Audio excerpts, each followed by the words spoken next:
Hello and welcome to SAP Learning Academy and welcome to this tutorial. In this tutorial, I will be showing you how to cancel or reverse material document.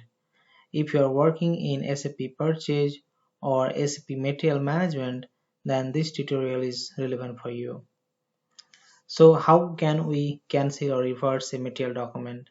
Sometimes it is needed to reverse or cancel because if any article is posted wrongly, then it is needed to cancel that or reverse it. So how can we do this? You need to go to your source system, then visit to the T code, transaction code, MIGO. MIGO for it is the central transaction for all kinds of goods or material processing like goods management.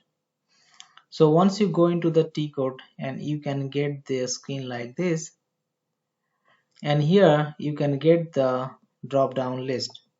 So in this drop down list you have to select the option called cancellation.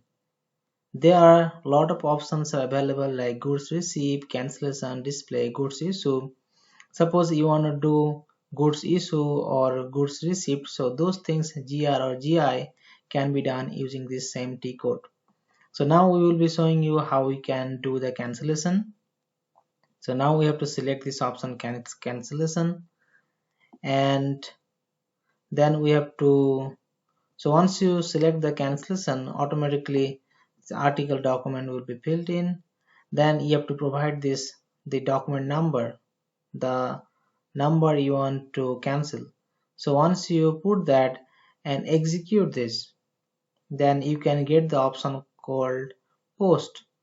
So once you hit this option, then your this particular document number will be cancelled, and the posting number you will be mentioning here, so the date will be picked up for that particular, and there will be a new article number will be created, article document number will be created.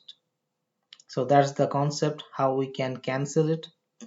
There's another T code that might be obsolete in your system. Try to check it if it works or not. The T code is MBST.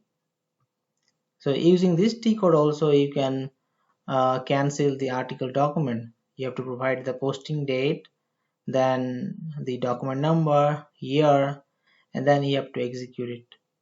So using this T code also you can actually cancel, but this T code can be irrelevant or not available, but try it once whether it's available or not. But this T code, the one I have showed, MIGO, will be relevant, and it is the central T code for all kinds of goods movement or processing. So that's all about this tutorial. I hope I could able to provide the information you need, and please like the tutorial if you have liked it, and also comment below how you liked it, or if you want to know more about SAP. Thank you.